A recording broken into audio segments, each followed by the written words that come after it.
सबसे पहले साहित्य अकादमी ने 2022 साल का ये सर्वोच्च पुरस्कार मुझे प्रदान किया है, इसलिए मैं साहित्य अकादमी को धन्यवाद करती हूँ। पिछले लगभग 45 सालों से मैं साहित्य की सेवा करती आई हूँ। साहित्य के सभी प्रकार जैसे कि कथा, कविता, लेख, उपन्यास, प्रवास वर्णन, अनुवाद और बाल साहित्य लिखती हूँ। अब तक मेरी लगभग 47 किताबें प्रकाशित हुई है। मेरा तीसरा उपन्यास जो सीताजी पर भूमि कन्या यानी भूमि कन्या लिखा है वो जल्दी ही प्रकाशित होने वाला है।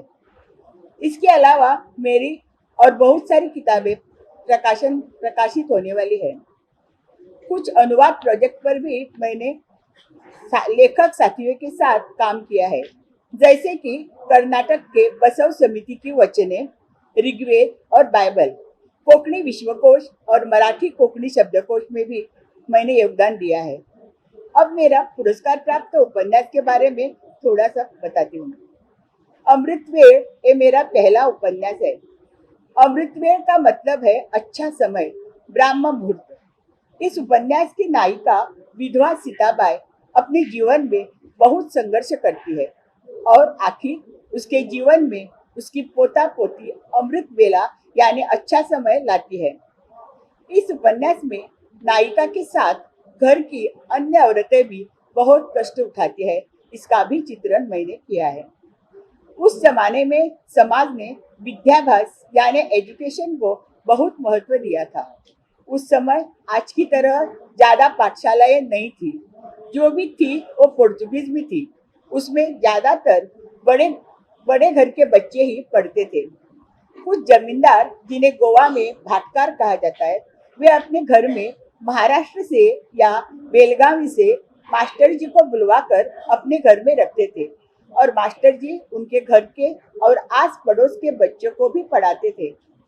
इस तरह प्राथमिक शिक्षा तो होती थी, मगर उच्च शिक्षा के लिए बच्चों को गोवा के बाहर मुंबई या बेलगावी जैसे शहरों में जाना पड़ता था।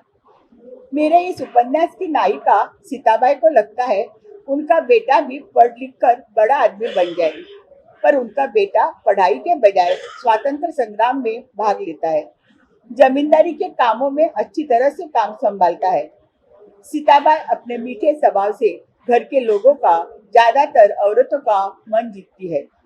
उसकी देवरानी उसे कहती है, सीताबाई तुम्हारे जीवन में भी अमृत वेला आएगी। सीताबाई के बेटे को 2 बच्चे होते हैं, एक बेटा और एक बेटी। सीताबाई अपने पोता पोती को दिलो जान से प्यार करती है। अपना पढ़ाई का सपना पोता पोती से साकार करवा कर रहूंगी ऐसा मन में ठान लेती है।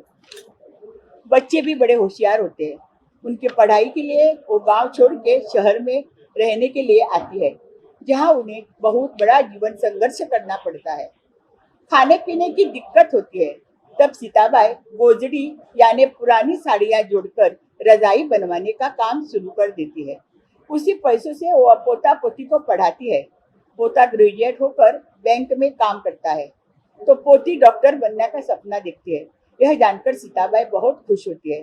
तभी उसकी देवरानी आके उसकी फिर बोलती है, सीताबाई अब तुम्हारे जीवन में अमृत वेला आ गई है। गोवा पर 450 साल पोर्तुगीज राज्य करते थे।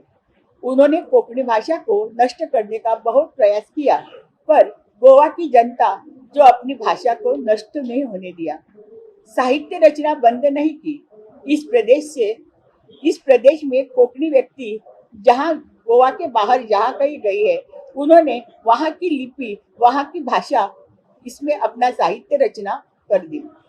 शणै गोयबाब यानी वामन वर्दे वालालकर जैसे महापुरुष ने कोंकणी भाषा के लिए बहुत कष्ट उठाए।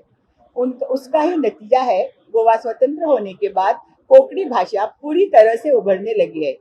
इस 61 साल के छोटे से कालावधि में कोंकणी लेखक भारतीय लेखकों के पंक्ति में बैठा है।